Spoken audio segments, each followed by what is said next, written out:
जी अस्सलाम वालेकुम स्टूडेंट्स, कैसे हैं बेटे आप लोग? खैरियत से हैं? ठीक हो? खुश हो? बगैर वजह के खुश हो? ठीक है। अगर कभी कभी बच्चों हमें खुश होने की वजह ढूंढनी पड़े तो फिर क्या वजह हम ढूंढेंगे, क्या सोचेंगे? कोई रीज़न नहीं आ रही हमारे पास, किसी तरह की कोई रीज़न आपको समझ में नहीं आ रही कि मैं क्यों खुश रहूं, तो क्या किया जाएगा? किस बात को सोच के खुश होना चाहिए? हाँ, अल्लाह ने जो नेमतें दी हैं उसको अच्छे वक्त को याद करके, अच्छी नेमतों को याद करके खुश हो जाना चाहिए। ठीक है, तो शुक्र अदा करते रहना चाहिए, फिर अल्लाह और देता रहता है। सही है, बड़ी अच्छी बात की है भाई ने। सही है। इसके अलावा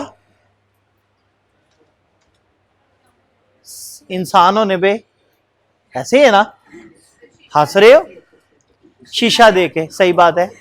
ठीक है, शीशा दे के पहले 30 सेकंड आप खुश रहेंगे। सही है। कल मेरी नज़रों से एक वीडियो गुजरी, तो एक लड़की इंटरव्यू ले रही थी यूनिवर्सिटी में, तो उसने कहा लड़के प्यारे होते हैं या लड़की प्यारी होती है ना? तो उसने कहा देखिए जी, कैमरा ऑन है, पानी की बोतल मंगाते हैं, मैं भी मुंह धोता हूँ, आप भी धो लें। ठीक है। अब नहीं कहती थी, नहीं बताए ना कि, तो देखिए दुनिया फैसला करे कि मैं क्या कह सकता हूँ कि मैं प्यारा हूँ कि आप प्यारी हैं। पानी की बोतल मंगवाते हैं। अच्छा छोड़े इस बात को, हम कोई और सवाल करते हैं। आगे से उसने ये कह दिया। सही है, तो बस यही था। सही है, आगे चलते हैं बच्चों। The writing process.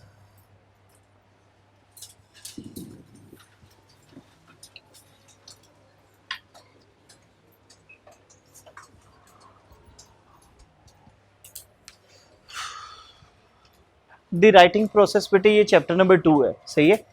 कौन सी बुक का बेटे? राइज की बुक का। ठीक है,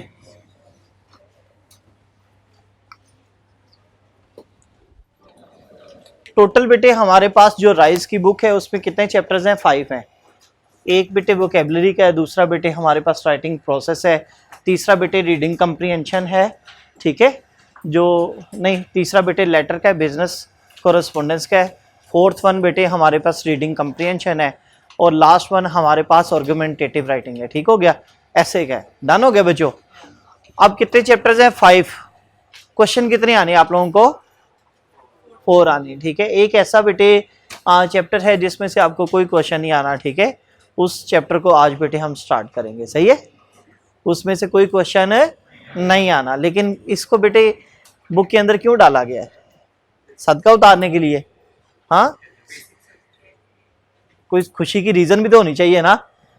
खुश होंगे कि इस चैप्टर में से कुछ भी नहीं आना है?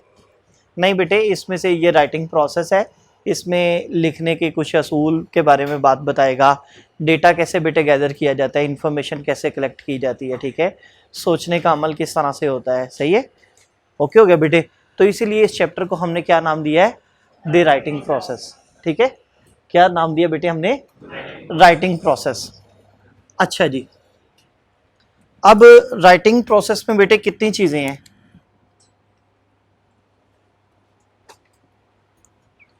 3। बेटे मैं आप लोगों को कहता हूं कि ओपन योर नोटबुक्स। ठीक है, एंड स्टार्ट राइटिंग। आप लिखना शुरू कर देंगे। Start writing, start writing. हाँ, ये बना सवाल कि क्या लिखें हम। अब दुनिया का बेटे सबसे मुश्किल काम उस टॉपिक पे लिखना है जिसका टॉपिक नहीं दिया जाता। मैंने कहा बेटे स्टार्ट राइटिंग, आप परेशान थे कि भाई क्या लिखें। अब मैं आपको कहता हूं बेटे exercise makes us healthy, start writing. आपने बेटे ये 10 15 20 सेकंड लगाने हैं, सोचना है, इन्फॉर्मेशन बेटे गैदर करनी है और लिखना शुरू कर देना है। ठीक है, तो इसका मतलब है लिखने के लिए हमारे पास कोई ना कोई सब्जेक्ट, कोई ना कोई टॉपिक या टाइटल होना चाहिए, फिर ही लिखा जाता है। ठीक है, जैसे कल मैंने कहा था छुट्टी पर है बाजी ये। ठीक है, मैंने कहा बेटे पढ़ो।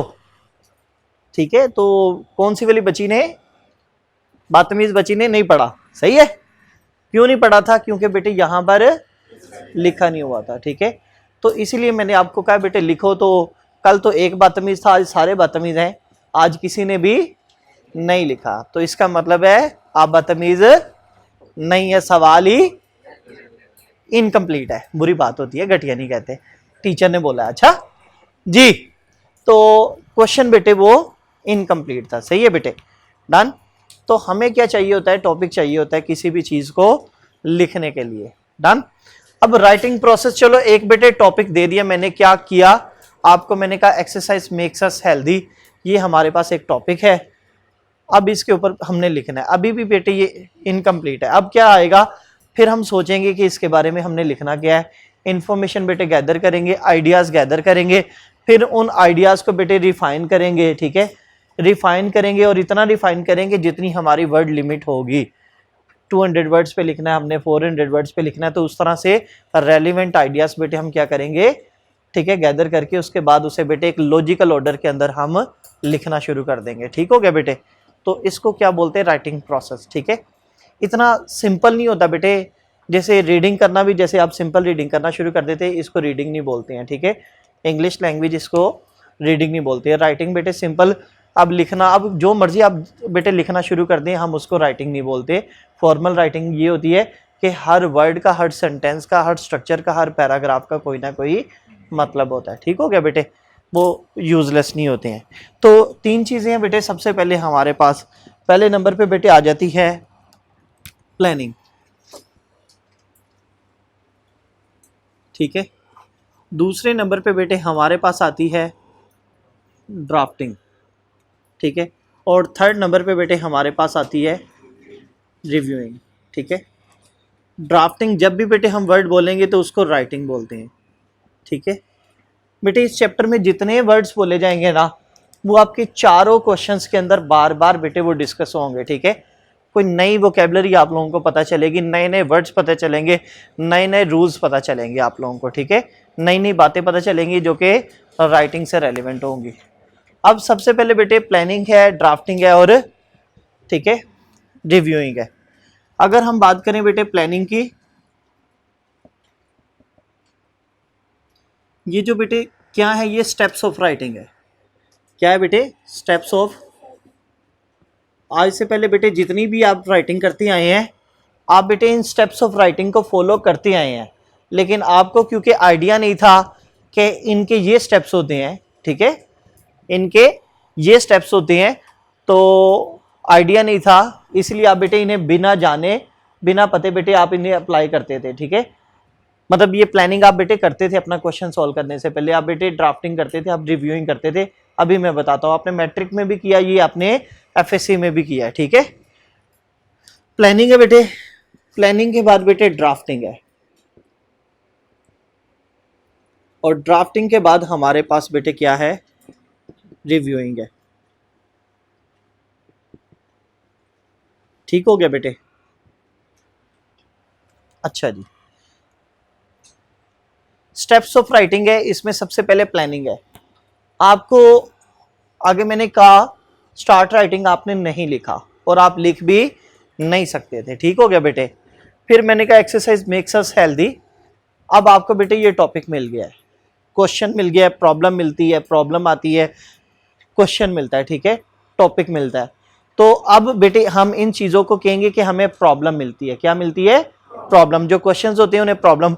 आपको याद है कि न्यूमेरिकल जो मिलते थे उसे आपके शायद टीचर प्रॉब्लम बोलते होंगे, जो थ्योरम मिलता था आपको बेटे उसे प्रॉब्लम बोलते थे। ठीक है, आपको क्या मिलनी है बेटे, एक प्रॉब्लम मिलनी है। ठीक है, अब प्रॉब्लम के बारे में सोचना होता है, प्लानिंग करनी होती है। सबसे पहले स्टेप बेटे प्लानिंग है। अब प्लानिंग लिखने से पहले वाला जो स्टेप है उसे क्या बोलते हैं, प्लानिंग। आप बेटे क्वेश्चन को जितने ज़्यादा अच्छे तरीके से पढ़ते हैं, उसके ऊपर बेटे क्रिटिकल थिंकिंग करते हैं, फिर आप देखते हैं कि इस क्वेश्चंस को जो है ना, मैंने इसके अंदर ये पॉइंट्स लिखने हैं।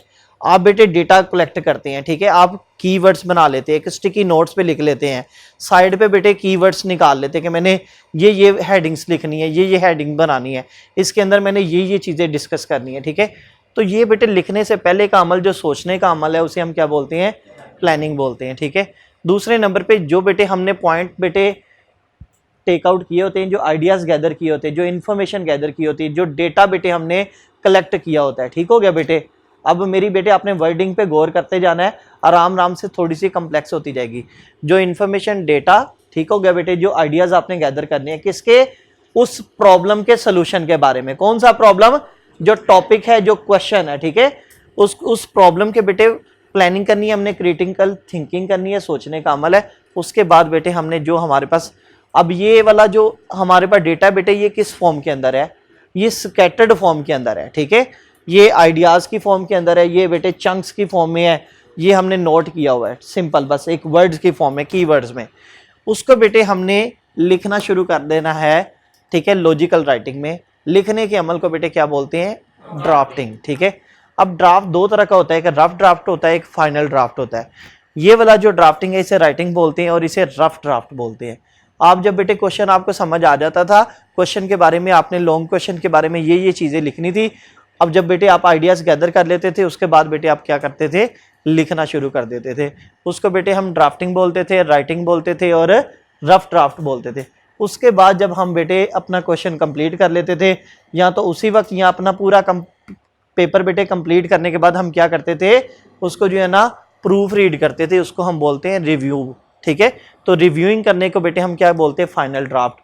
उसके बाद आप कोई इसमें एडिटिंग नहीं कर सकते, तो उसको क्या बोलते थे बेटे, हम फाइनल ड्राफ्ट बोलते थे, ठीक है।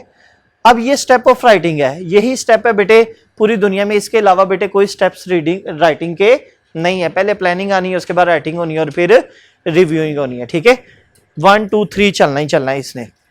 लेकिन कहता है कि यही वाला प्रोसेस जो है ना, समटाइम यही वाला प्रोसेस बेटे समटाइम क्या होता है, साइमल्टेनियस होता है, ठीक है। अब ये वाला तो बेटे स्टेप्स ऑफ राइटिंग है, ठीक है, सिंपल मेथड है। लेकिन कहता है कि एक साइमल्टेनियस प्रोसेस भी होता है, कौन सा, राइटिंग का। एक राइटिंग का साइमल्टेनियस प्रोसेस भी होता है, ठीक है।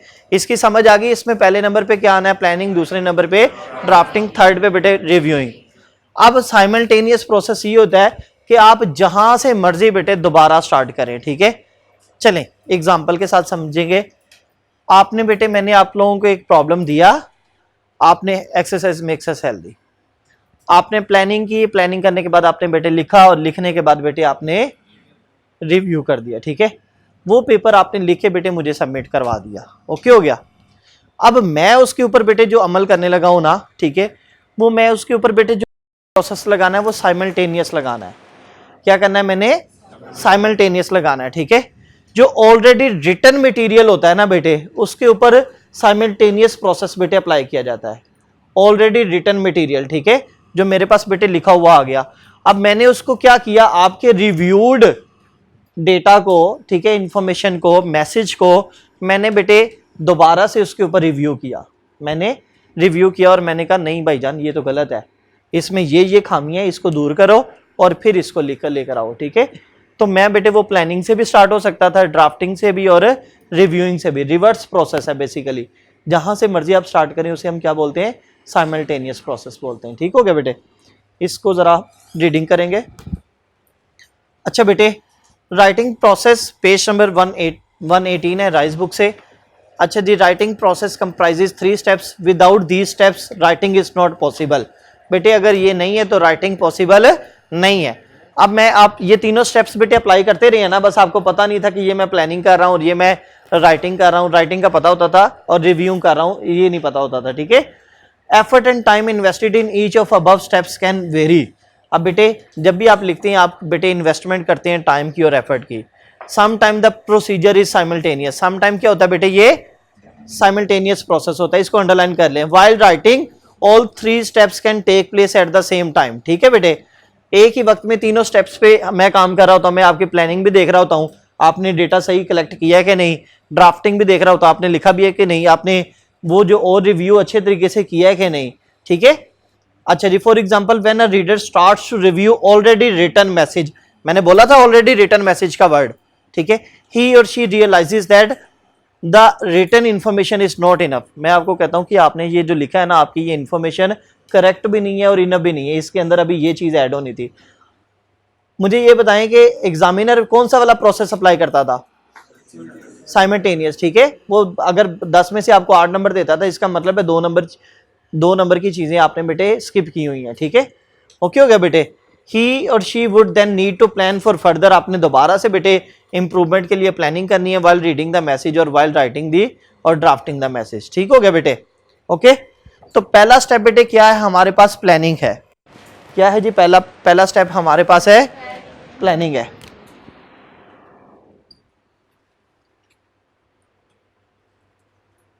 अच्छा जी, प्लानिंग में ना बेटे एक मैट्रिक्स हमने यूज करना है। ठीक है, इसमें से ना आपको मैं पढ़ा तो सारा दूंगा, लेकिन कीवर्ड्स आप लोगों को कहूंगा, ये चीजें आपने बस इन पे फोकस करना है। ठीक है, एक मैट्रिक्स बेटे हम यूज करते हैं। मैट्रिक्स समझते हो ना, मैथ में था PRCM। ठीक है, PRCM। प्लानिंग के अंदर बेटे 4 टॉपिक हैं हमारे पास। ठीक है, एक बेटे PRCM है। P हम किसको बोलते हैं बच्चों? पर्पस को। ठीक है, R बेटे हम बोलते हैं रिसिपिएंट को, रिसीवर को। ठीक है, C बेटे हम बोलते हैं कंटेंट को, और M बेटे हम बोलते हैं मीडियम को। लिखते वक्त, लिखने से पहले जो हम बेटे प्रॉब्लम है जो हमारे पास, उसके ऊपर जो सोचने का अमल है वो 4 चीजों पर है बेटे। सबसे पहले हमने बेटे पर्पस है। ठीक है, पर्पस क्या होता है? ऑब्जेक्टिव। ठीक है, लिख क्यों रहे हैं, क्यों, वाई का आंसर बेटे इसमें हमने ढूंढना होता है। ठीक हो गया बेटे?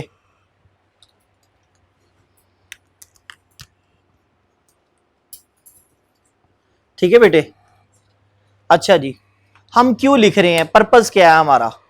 रेसिपिएंट है बेटे, हु और होम, किसे लिख रहे हैं बेटे?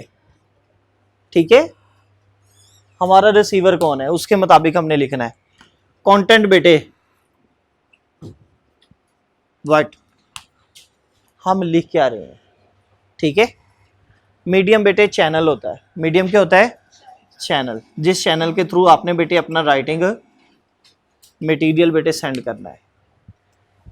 ये क्या बेटे? हमारे पास PRCM है। क्या है?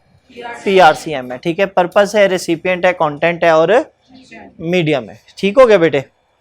इसमें से पहले नंबर पे पर्पस है। पर्पस मींस बेटे objective of the message, book में लिखा हुआ है पहली लाइन पे। ठीक है, क्या करते हैं हम? ऑब्जेक्टिव ऑफ द मैसेज, आपके मैसेज का ऑब्जेक्टिव क्या है, क्यों आप बेटे ये लिखना चाहते हैं। ठीक है, टीचर ने कह दिया, क्वेश्चन आ गया, एक मैं प्रॉब्लम फेस कर रहा हूं, मैं आर्टिकल लिखना चाहता हूं। ठीक है, तो वाई का आंसर बेटे आप लिखना क्यों चाह रहे हैं। अच्छा, आप हमने क्या करना है बेटे? वाई का आंसर ढूंढना है। ठीक है, क्या करना है बेटे? वाई का आंसर ढूंढना है कि हम क्यों लिख रहे हैं। पर्पस हमने बेटे ये देखना होता है कि वाई। इसमें से ना सिर्फ हम की पॉइंट्स पढ़ेंगे। नीचे देखिए जरा, checking that each element message is relevant and suitable to the audience. हम क्या करते हैं बेटे? जितने भी हमने आइडियाज इसमें से प्लानिंग में सोचने हैं, वो सारे क्या होने चाहिए बेटे? हमारे रेलिवेंट और सूटेबल होने चाहिए। किससे रेलिवेंट होने चाहिए? जब आप सोच रहे हैं कि एक्सरसाइज मेक्स अस हेल्दी, तो इसका मतलब है सारे आइडियाज आपके एक्सरसाइज से रेलिवेंट होने चाहिए, हेल्थ से रेलिवेंट होने चाहिए। ठीक है, providing all the necessary points in logical order. अब बेटे ये आपने जो है ना लॉजिकल ऑर्डर में सारी चीजें लेकर जानी है। ठीक है, लॉजिकल ऑर्डर में, लॉजिकल ऑर्डर समझते हो? तरतीब ही है। ठीक है, कोई भी बेटे जो राइटिंग होती है ना, ठीक है, वो एक लॉजिकल ऑर्डर हायरार्की में चलती है। फॉर एग्जांपल ओपनिंग लाइंस आती हैं, या जिसे हम इंट्रोडक्शन कहते हैं। ठीक है, अच्छा जी, इंट्रोडक्शन तो पहले बेटे क्या आता है? इंट्रोडक्शन आता है। ठीक है, मिड में बेटे क्या आता है हमारे पास? बॉडी आती है। ठीक है, और लास्ट पे बेटे हमारे पास क्या आता है? कंक्लूजन आता है, या क्लोजिंग लाइन आती है। ठीक है बेटे, कंक्लूजन आता है। तो स्टार्टिंग में बेटे इंट्रोडक्शन आ जाता है हमारे पास। ठीक है, सेंटर में बेटे बॉडी आ जाती है, और ये कंक्लूजन, ये लॉजिकल ऑर्डर है बेटे। राइटिंग वैसे ना अपने ना सीज के ऊपर बड़ा बेस करती है। सीज पढ़े हैं कभी आपने राइटिंग के? ठीक है, नहीं पढ़े? जो राइटिंग होती है ना, इंग्लिश राइटिंग या कोई भी राइटिंग, वो अपने सीज के ऊपर बेटे बहुत ज्यादा फोकस करती है। फॉर एग्जाम्पल कहता है कि जब भी आपने लिखना है ना, क्लियर लैंग्वेज लिखनी है, क्लैरिटी होनी चाहिए। ठीक है, कहते हैं जब भी आपने लिखना है ना, कंसाइज लिखना है।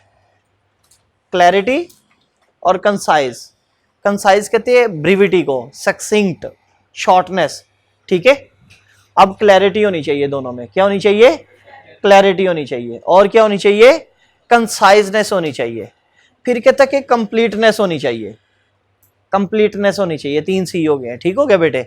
फिर कहता है कि कर्टेसी होनी चाहिए, क्या होनी चाहिए, कर्टेसी होनी चाहिए, मतलब आपके लफ्जों की वजह से किसी की फीलिंग इमोशंस बेटे डिसहार्टन नहीं होनी चाहिए। और बात कंप्लीट करनी है, आधी बात नहीं करनी, कंप्लीटनेस लेकर आनी है और कंसाइजनेस लेकर आनी है। 8-10 सफ़ों पे नहीं लिख देना, अगले पास इतना टाइम नहीं है, शॉर्टनेस लेकर आनी है, क्लैरिटी होनी चाहिए, ठीक है। सारी बातें बेटे एक्सरसाइज मेक्स अस हेल्दी के बारे में होनी चाहिए। उधर से डायबिटीज़ को भी बेटे आपने ऐड कर लिया, उधर से आर्टिफिशियल इंटेलिजेंस भी बीच में लिखना शुरू कर दिया है, तो अगले बंदे को बेटे क्लैरिटी नहीं आएगी, ठीक हो गया बेटे। फिर कहता है कि इसके अंदर ना कोहेरेंस होनी चाहिए, क्या होनी चाहिए, कोहेरेंस होनी चाहिए। और फिर कहता है कि इसके अंदर कोहेजन होनी चाहिए, ठीक है। पहले वाली बातें आपको समझ आ गई है, क्लैरिटी, कंसाइजनेस, कंप्लीटनेस, ठीक है, कर्टेसी। अब कोहेरेंस और कोहेजन शायद आपके लिए नए वर्ड्स हैं, ऐसे ही है बेटे। सुनिए अभी अभी इसको लिख, सुनिए अभी सुनिए,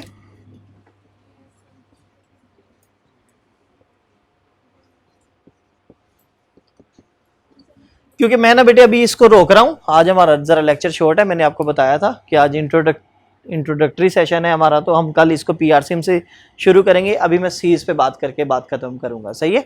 सीज बेटे 4 सीज हमने बात कर ली है ना, ठीक है। अच्छा जी, अब कहता है कि ये 2 सीज हैं, कोहेरेंस और कोहेजन है। इसको जरा बेटे आपने गौर से सुना, आखिरी बात है प्लीज। कोहेरेंस एंड कोहेजन, एक बेटे पैराग्राफ होता है, ये भी मैंने लॉजिकल ऑर्डर लिखे हैं, इसमें कितने पैराग्राफ लिखे हैं मैंने, 3 पैराग्राफ लिख लिए, ठीक है बेटे। अब ये जो मैंने राइटिंग की है, इसका एक वो भी है क्या, प्रॉब्लम, इसका प्रॉब्लम भी है। प्रॉब्लम से क्या मुराद है, टॉपिक है बच्चों, ठीक है। टॉपिक कौन सा बार बार डिस्कस कर रही है, एक्सरसाइज मेक्स अस हेल्दी।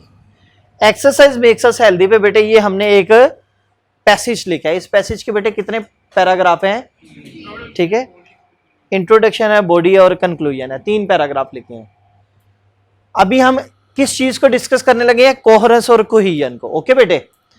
अब जो कोहेरेंस है ना, कोहेरेंस बेटे जो इंट्रोडक्शन के अंदर 4, 5, 6, 7, 8 जितने भी सेंटेंसेस हैं, वो आपस में बेटे एक ही पैराग्राफ के अंदर जितने भी सेंटेंसेस है वो आपस में एक दूसरे से इंटरलिंक्ड है, क्योंकि वो सपोर्टिंग डिटेल दे रहे हैं, इंट्रोडक्टरी बेटे डिटेल दे रहे हैं, ठीक है। आपस में वो सेंटेंसेस एक दूसरे के बेटे क्या है, इंटरलिंक्ड है, उसको हम बोलते हैं कोहेरेंस। अब इंट्रोडक्शन के अंदर अगर 6 सेंटेंसेस हैं, तो वो 6 के 6 सेंटेंसेस बेटे इंट्रोडक्शन के हवाले से हैं, किसको सपोर्ट कर रहे हैं, इंट्रोडक्शन को। किसके, इंट्रोडक्शन को, एक्सरसाइज मेक्स अस हेल्दी। तो एक ही पैराग्राफ में जब एक ही तरह के सेंटेंसेस आपस में लिखे जाते हैं and they are all interconnected to each other, this is called coherence, okay हो गया बेटे। कंक्लूजन के अंदर जो सेंटेंसेस हैं वो आपस में इंटरलिंक्ड है, उस कंक्लूजन के पैराग्राफ में सेंटेंसेस बेटे वो कोहेरेंट है। बॉडी के पैराग्राफ में आपस में इंटरलिंक्ड है बेटे सेंटेंसेस, उन्हें कोहेरेंस बोलते हैं। और बेटे इंट्रोडक्शन में इसी तरह से, डन हो गया बेटे, ओके। कोहेरेंस समझ। अब कोहेजन क्या है बेटे, मुझे ये बात बताएं, इंट्रोडक्शन भी मिलके, बॉडी भी मिलकर और कंक्लूजन भी मिलकर किसको सपोर्ट कर रहे हैं, प्रॉब्लम को। तो जब बेटे ये वाले एक ही पैसेज के डिफरेंट पैराग्राफ्स एक दूसरे पैराग्राफ को बेटे के साथ इंटरलिंक्ड होते हैं और सपोर्ट कर रहे होते हैं, तो उसे हम बोलते हैं कोहेजन। तो एक ही पैराग्राफ के अंदर जो डिफरेंट सेंटेंसेस एक दूसरे को क्या करते हैं, इंटरलिंक्ड होते हैं, सपोर्ट करते हैं, उसे हम कोहेरेंस बोलते हैं। और एक ही टॉपिक के अंडर में जितने पैसेजेस पैराग्राफ लिखे जाते हैं वो भी आपस में बेटे क्या होते हैं, हाँ, वो भी आपस में इंटरलिंक्ड होते हैं, तो उन्हें हम क्या बोलते हैं, शाबाश, कोहेजन बोलते हैं। समझ आई। इसी तरह का कोई क्वेश्चन है, ठीक है। तो ये बेटे कोहेरेंस और कोहेजन है, ठीक है। ये सीज हमने जरा काफी ज्यादा इंपॉर्टेंट बेटे होते हैं, इन पर फोकस करके हमने अपनी राइटिंग करनी होती है, ठीक है। तो इन चीजों पे हम काम कर रहे होते हैं, बेसिकली हमें पता नहीं होता। अब पता चल गया, तो अब हमने अगर इस पे काम नहीं भी करते थे तो थोड़ा थोड़ा बेटे हमने इसको देखना है, ठीक है। काम इतने BWCS बेटे इतनी मुश्किल नहीं है, ये चैप्टर भी इतना मुश्किल नहीं है। मैं आपको बस कीवर्ड्स बताने हैं कि यार ये वाली हैं, ये ज़िंदगी में काम आनी है और इंग्लिश में काम आनी है चीज़ें, ठीक हो गया बेटे, सही है। जब आप अभी इस लेवल पे आ गए हैं ना, पहले इतने इतने आप बेटे फॉर एग्जांपल इंटरमीडिएट के अंदर और मैट्रिक में इतने इतने लंबे बेटे ऐसे लेकर आए हैं कि जितना उधर ऐसे लेकर आए हैं ना, अब उतना पूरा पेपर भी नहीं है BWCS का। मैंने टोटल 400 वर्ड्स आपने लिखने हैं, टोटल मिला के 40 सेंटेंसेज आपने लिखने हैं BWCS में। तो जब आप बेटे बड़े हो जाते हैं, ये इसका मतलब नहीं रह जाता कि आप कितने कितनी लंबी बातें कर सकते हैं, कितनी कितने लंबे सेंटेंसेस आप लिख सकते हैं। ठीक है, आप बेटे कम बात में थोड़े अल्फाज में क्वालिटी वाली कितनी बात कर सकते हैं, ये एक्सपीरियंस के साथ चीज़ें आती हैं। ठीक है, तो जब बंदा ज़्यादा बेटे बड़ी उम्र का हो जाता है, एक्सपीरियंस से सीख लेता है, तो उनका जो 1 घंटा होता है वो बेटे 2-3 किताबों के बराबर होता है, क्योंकि वो क्रक्स बता रहे होते हैं। सही हो गया बच्चों, डन। तो इसको बेटे अभी इधर ही रोकते हैं, कल PRCM से प्लानिंग से स्टार्ट करेंगे। सही है, मंडे को प्लानिंग से स्टार्ट करेंगे। और अपना बहुत सारा ख्याल रखिएगा, कल मुलाकात होगी आपसे।